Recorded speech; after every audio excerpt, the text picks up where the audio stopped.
l'Orient dans son écrin, avec la lune pour bannière.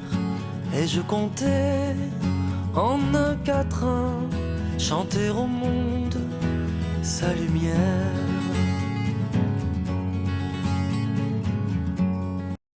Les deux pays que je vous propose de découvrir ce soir, la Jordanie et Israël, appartiennent à la partie est du bassin méditerranéen appelé communément le Proche-Orient.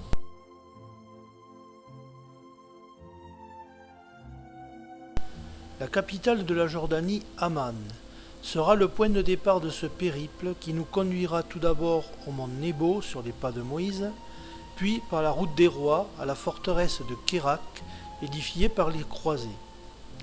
Il se poursuivra ensuite par l'exploration du site de Pétra, la cité rose des Nabatéens. À l'image de Laurence d'Arabie, nous admirerons les majestueux paysages du désert du Wadi Rum et serons accueillis sous la tente par les Bédouins. Reprenant la route du désert vers le nord, nous rejoindrons les rivages de la mer Morte et la vallée du Jourdain. Notre périple en Jordanie se terminera par la visite des cités antiques du nord, Adjoun, Jérach et Amman. Notre incursion en Israël nous fera découvrir la Galilée avec le lac de Tibériade et la ville de Nazareth, la visite de Jérusalem et la traversée de la Cisjordanie. Nous plongerons au cœur de ces territoires dont l'actualité quotidienne vient nous rappeler les déchirements.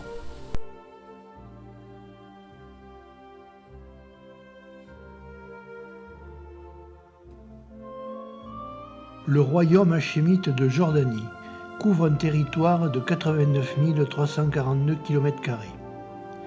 Son régime politique est une monarchie constitutionnelle dont le monarque actuel est Abdallah II, fils du roi Hussein décédé en 1999. Leurs portraits, ainsi que ceux des autres membres de la famille royale, sont abondamment affichés sur les murs des villes. En 2010, la Jordanie comptait 6 millions d'habitants. En 2022, la population a augmenté. Elle est de 10 820 644 habitants, dont 1 951 603 réfugiés palestiniens et 2 millions de réfugiés syriens. 80% de la population jordanienne habite en ville. Amman compte 4 061 150 habitants et se présente comme une capitale moderne. À la suite des conflits successifs qui ont marqué le Proche-Orient, une importante population de Palestiniens, d'abord en 1948, puis de nouveau en 1967 après la guerre des 6 jours, s'est installée en Jordanie dans des camps de réfugiés. Les conflits successifs en Irak ont eux aussi eu pour conséquence l'arrivée de nouveaux réfugiés sur le sol jordanien. Plus récemment, les réfugiés de la guerre civile syrienne sont arrivés en Jordanie à la suite du soulèvement contre le gouvernement syrien et son président Bachar el-Assad. Près de 13 000 Syriens par jour ont commencé à affluer en Jordanie pour résider dans ces camps de réfugiés. Fin 2023, la diaspora syrienne représentait une population de 2 millions de personnes en Jordanie. L'islam sunnite représente 92% des pratiquants, les 8% restants se répartissant entre les chrétiens catholiques, les orthodoxes et les musulmans chiites.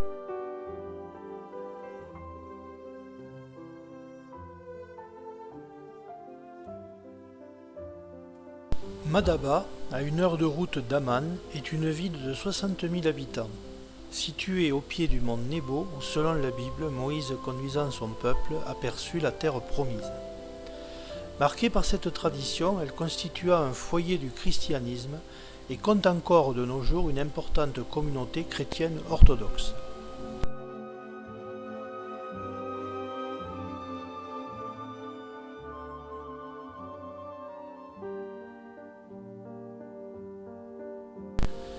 Depuis les hauteurs du mont Nebo, la vue s'étend vers la dépression du Jourdain et les montagnes de Judée qui dominent Jérusalem.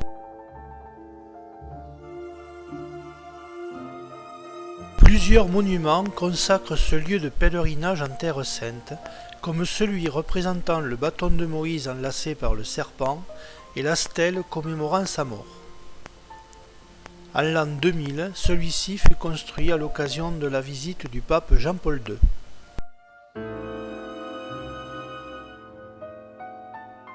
À côté des ruines de l'église et du monastère des 6e et 7e siècles après Jésus-Christ, un musée permet d'admirer des mosaïques de l'époque byzantine. Celles-ci ont des usages décoratifs et s'inspirent tant de sujets profanes que religieux.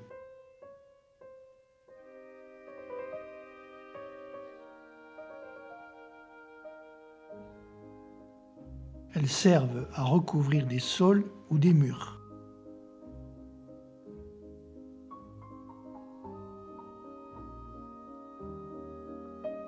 Elles portent parfois des inscriptions en grec ou en araméen.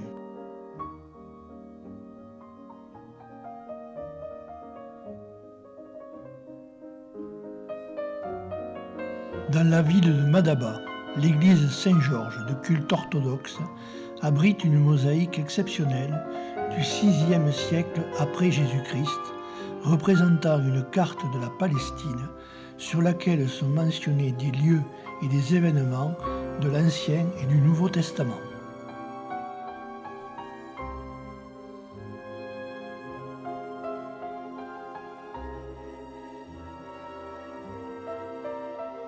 Des ateliers de mosaïstes préservent et perpétuent les techniques de production destinées à la restauration d'œuvres anciennes et à la fabrication de produits d'art proposés aux visiteurs.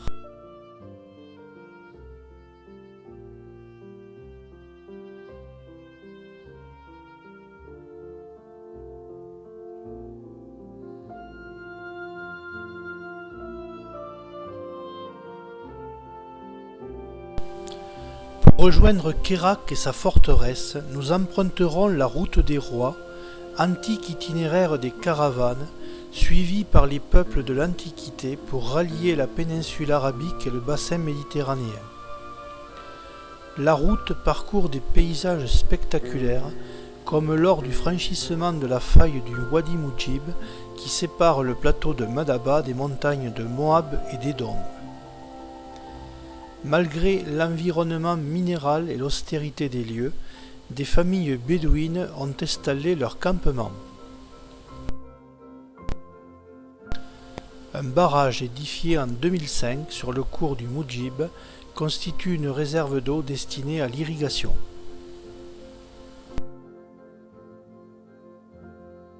La forteresse de Kérak se présente comme un véritable nid d'aigle dominant les environs. Il s'agit d'une citadelle militaire construite en 1140 par les croisés.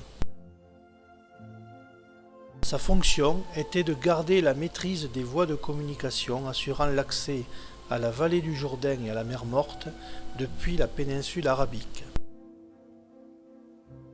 Véritable bastion, elle fut le théâtre de plusieurs sièges conduits par le chef musulman Saladin qui la conquit en 1188. De ses occupations successives, elle a conservé les vestiges des architectures militaires croisées puis musulmanes. Reconnu comme un grand chef militaire, une statue de Saladin est érigée dans la basse ville au pied de la forteresse.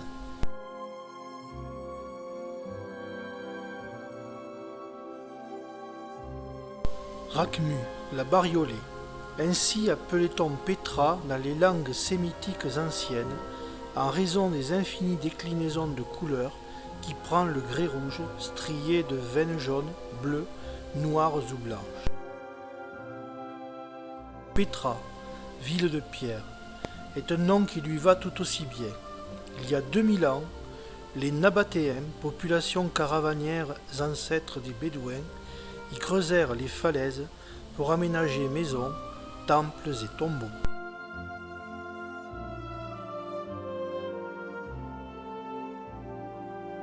L'accès au site est assuré par une gorge très étroite, creusée par le Wadi Moussa, dont les Nabatéens détournèrent le cours en forant un tunnel de 140 mètres de long sur 7 mètres de large.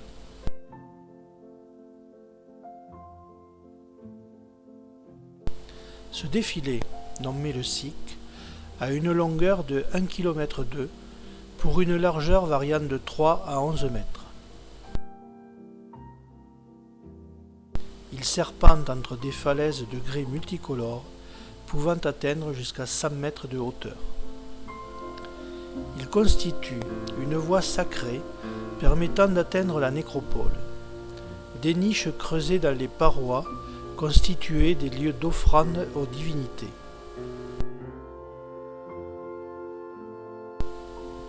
Au terme d'une demi-heure de marche, une fente irrégulière et lumineuse apparaît entre les deux falaises.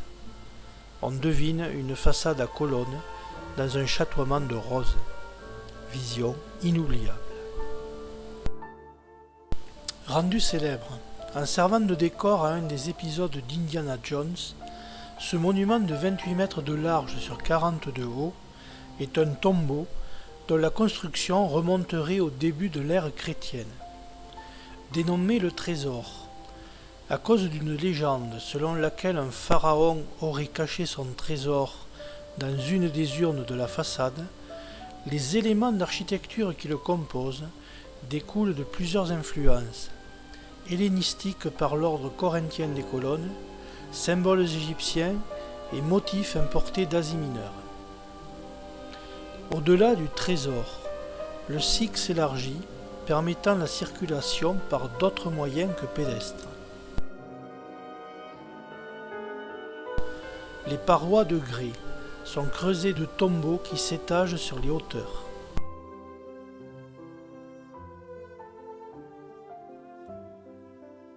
Nous sommes au cœur de la nécropole.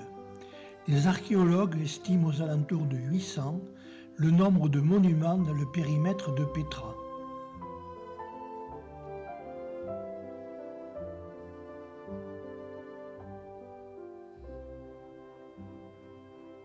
Les grottes excavées dans les grès multicolores servent d'abri aux populations bédouines à qui le gouvernement jordanien a accordé le droit de vivre de leur artisanat sur le site.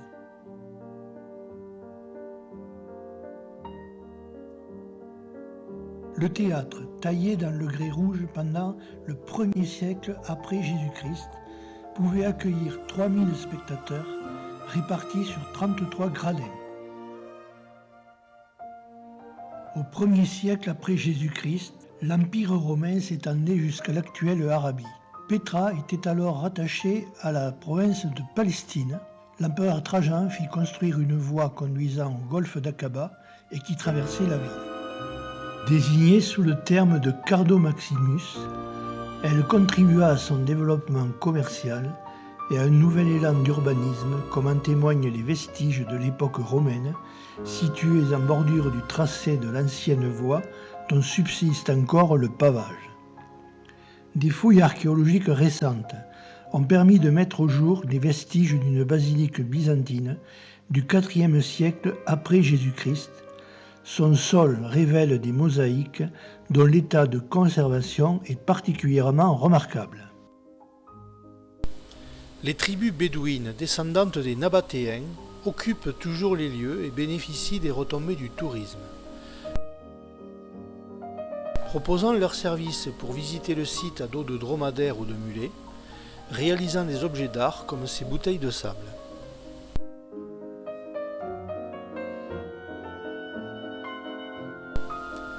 Au départ de la ville basse, plusieurs excursions sont possibles, dont la destination est un des nombreux monuments ou points de vue. Par un sentier spectaculaire taillé en forme d'escalier à travers une gorge profonde, nous commençons l'ascension vers le deuxième plus célèbre monument de Pétra, le monastère. Pas moins de 800 marches à gravir. Tout en prenant de l'altitude, la vue panoramique s'étend sur la ville basse et la nécropole.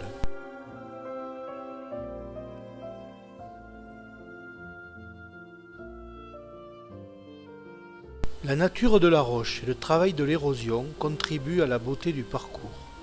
quelques passages vertigineux au-dessus de profonds ravins exigent une grande attention. Au terme d'1 heure et demie d'ascension, nous atteignons le monastère. Façade colossale de 45 mètres de large sur 42 mètres de haut, plus sobre que le trésor, sa construction remonterait au IIe siècle après Jésus-Christ. Il s'agissait d'un monument cultuel. À 8 km au nord de Petra, un site similaire, bien que beaucoup moins étendu, mérite le détour. Il s'agit du Sikh el-Barid, dénommé aussi la Petite Petra. Tout comme Petra, son accès est assuré par un étroit défilé. Sa vocation était à caractère d'hébergement des caravanes qui circulaient entre l'Arabie et la Méditerranée. Il s'agissait d'un caravansérail. De nombreuses salles creusées dans les parois de grès servaient à l'accueil des caravaniers. Salles à manger, chambres à coucher, une véritable hôtellerie. Certaines salles ont conservé quelques vestiges de leur décoration, comme celle-ci dotée d'une fresque au plafond. Le parcours à travers Little Petra vient buter au pied d'un couloir rocheux particulièrement étroit, dont l'accès est assuré par un sentier raide, entaillé de marches rendues glissantes par les nombreux passages. Le cadre naturel du site présente lui aussi des fresques provoquées par l'érosion sur cette roche tendre. Ici aussi, les populations bédouines ont installé leur campement.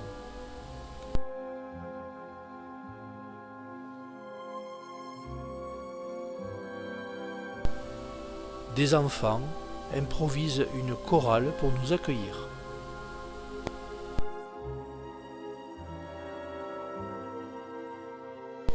Tout comme leurs ancêtres bibliques, ces tribus vivent de leur activité pastorale à laquelle s'ajoutent de nos jours les retombées du tourisme. La ville de Wadi Moussa est située à l'entrée même du site de Petra dont elle constitue la station touristique dotée de nombreuses structures hôtelières.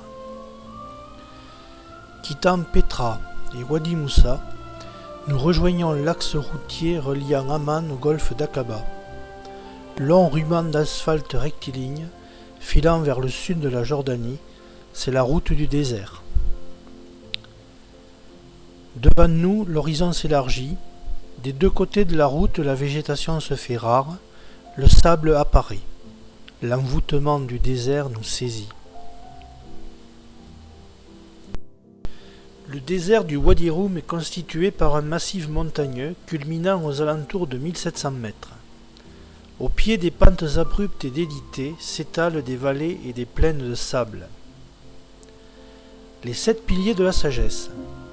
Ainsi est nommée cette montagne striée d'orgues rocheuses, en référence à sœur Laurence d'Arabie, dont l'ouvrage de même nom raconte sa fascination pour le Proche-Orient.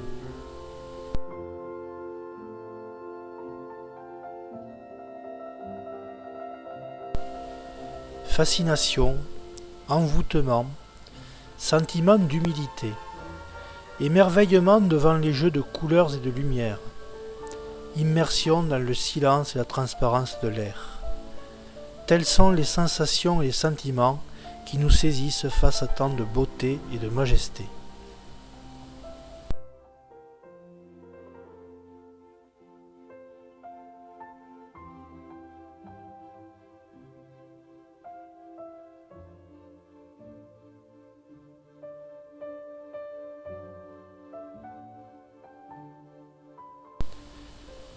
À l'ombre d'un rare buisson, quelques traces de vie.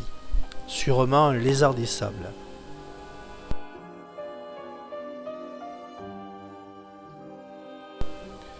Autre trace de vie, des gravures rupestres de l'époque nabatéenne.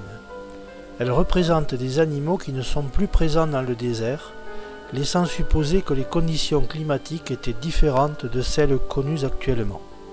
Le Wadi Rum est le prolongement au sud de la Jordanie du désert d'Arabie. Les Bédouins en sont le peuple nomade vivant traditionnellement de pastoralisme et plus pragmatiquement du tourisme, proposant hébergement sous la tente et randonnée.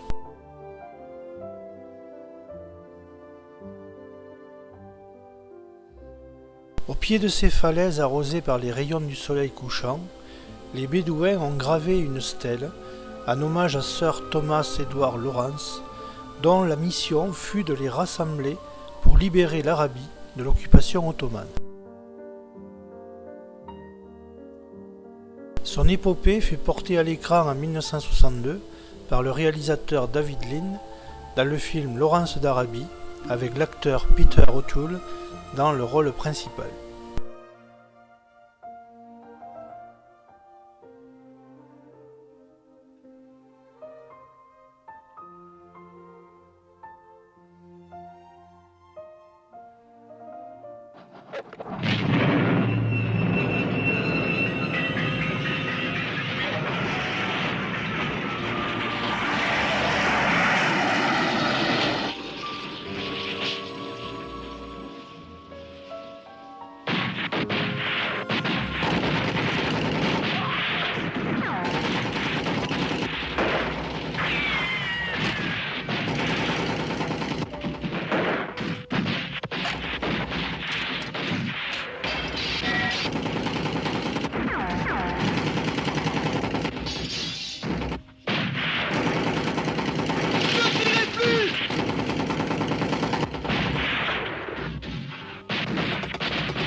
Notre exploration du Wadi Rum s'effectuera à bord de véhicules 4x4 en alternance avec l'ascension à pied de quelques dunes de sable.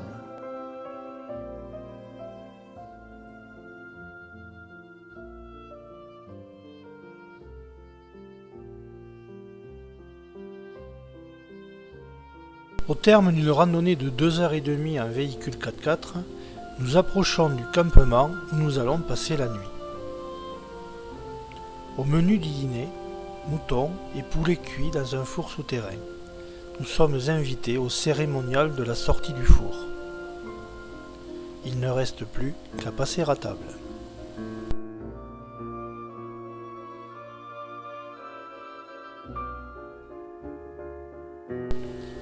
Après le repas, nos hôtes bédouins nous offrent un spectacle de chants et danses traditionnels. Contrairement à d'autres pays du Proche-Orient, la Jordanie ne dispose pas de ressources pétrolières. Seules les mines de potasse et de phosphate constituent une exploitation du sol. La production est acheminée vers le port d'Aqaba par des convois ferroviaires qui traversent le désert du Wadi Rum.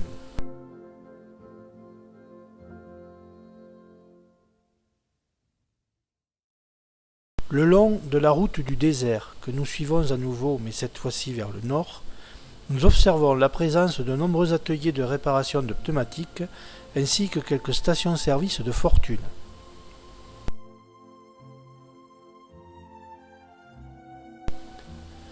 Tout au long du parcours, près des villes traversées, se déroulent les scènes de la vie quotidienne de la population jordanienne.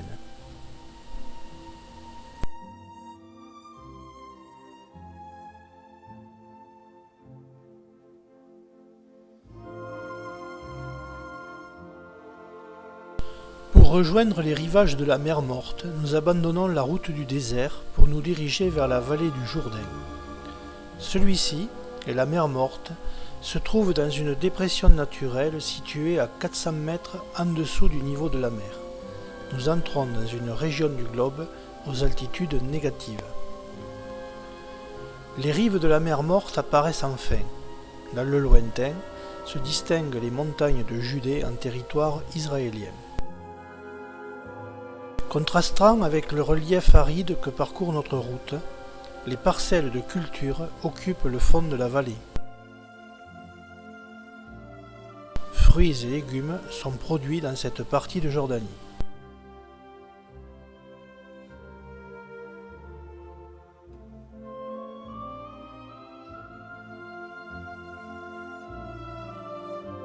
Ils sont acheminés vers la capitale Amman et les autres villes du pays par une flottille de petits camions comme celui-ci.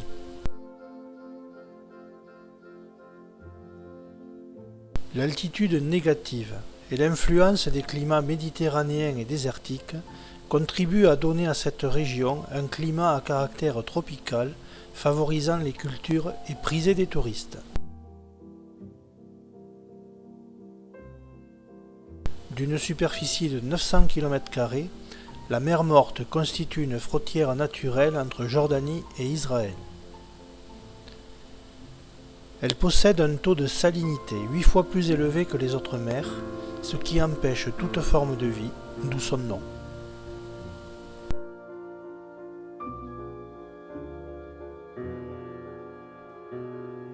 Le Jourdain, un étroit cours d'eau qui coule entre deux haies de roseaux et de lauriers, modeste fleuve aux eaux boueuses et pourtant chargé d'histoire. De l'époque biblique au conflit contemporain, il constitue un enjeu vital pour ces pays riverains, ressource en eau douce pour l'irrigation tant sur la rive jordanienne qu'israélienne. Malgré un traité de paix signé en 1994 entre la Jordanie et Israël, la communication n'est pas aisée entre les deux pays. Face à face, deux pontons, l'un sur la rive droite israélienne, l'autre sur la rive gauche jordanienne, où viennent les touristes et les pèlerins. Ambiance.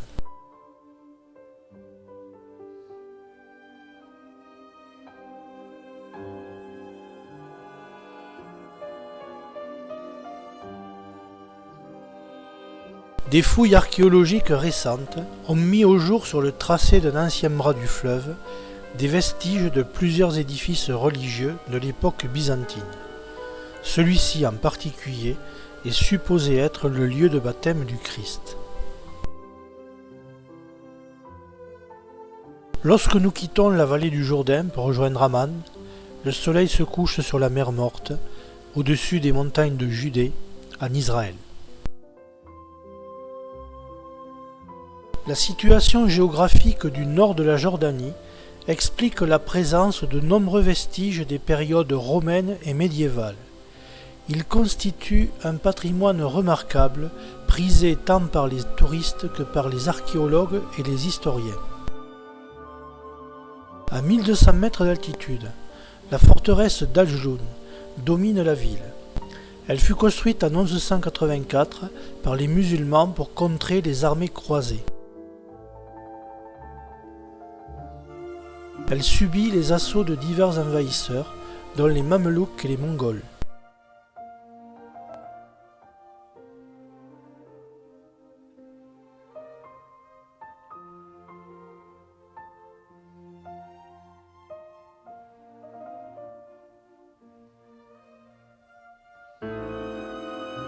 Elle abrite de nos jours un musée où sont exposées des poteries, des bijoux et des monnaies anciennes.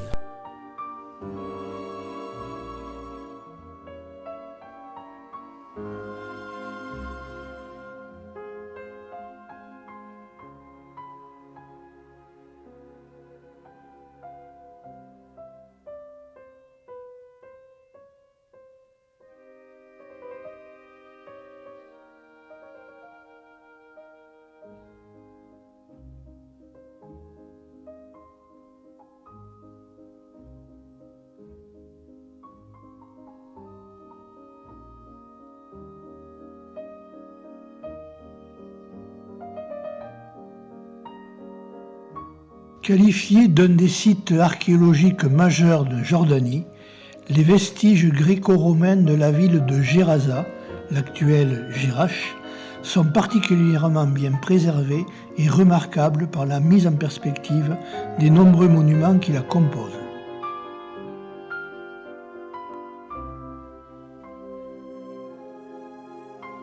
Parmi ceux-ci, le prestigieux Arc de Triomphe d'Adrien, empereur romain en l'honneur duquel il fut construit en l'an 130 après Jésus-Christ. La place ovale de forme elliptique, aux colonnades et aux pavements exceptionnels, et le Cardo Maximus, large avenue rectiligne de 800 mètres, constituent une œuvre d'urbanisme unique.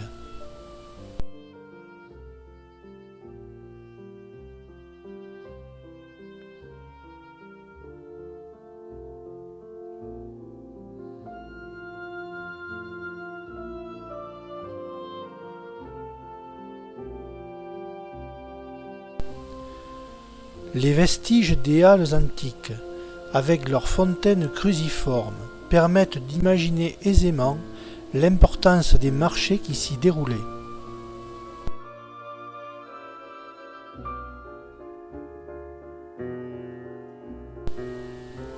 Le Cardo Maximus traverse la ville du nord au sud. Son extrémité nord est marquée par un tétrapyle.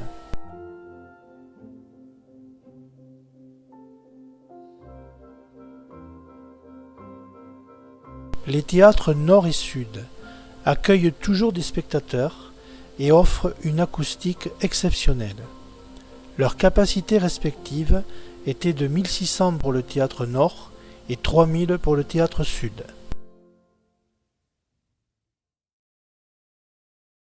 Dès le XIIIe siècle avant Jésus-Christ, elle est capitale des Ammonites et porte le nom de Rabat-Ammon. Sous l'occupation romaine, elle devient Philadelphia. Elle prend le nom d'Amman au IIIe siècle après Jésus-Christ, alors qu'elle fait partie d'un royaume arabe pré-islamique. Dominée par la citadelle où s'érigent les colonnes vestiges du temple d'Hercule, le théâtre romain est le joyau de la ville basse.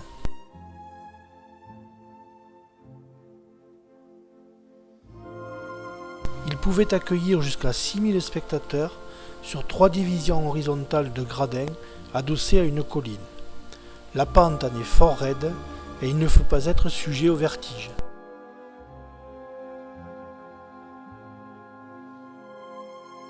Sur la colline de la citadelle cohabitent les vestiges de plusieurs périodes de l'histoire d'Amman et de la Jordanie. Le palais des Omeyyades, datant du 8e siècle après Jésus-Christ, fait l'objet de travaux de restauration auxquels participent des archéologues espagnols et jordaniens. Le musée archéologique de Jordanie abrite un grand nombre d'objets des différentes époques. Ainsi, ces statues considérées comme les représentations humaines les plus vieilles au monde côtoient la déesse nabatéenne de la fertilité.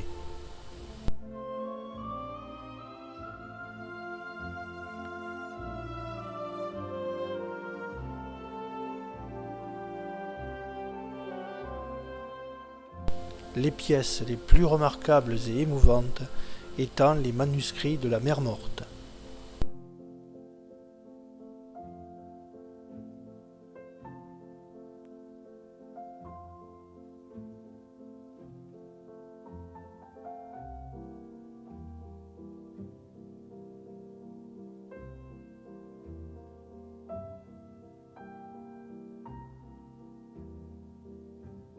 Du haut de cette colline de la citadelle, la vue s'étend sur Amman du XXIe siècle.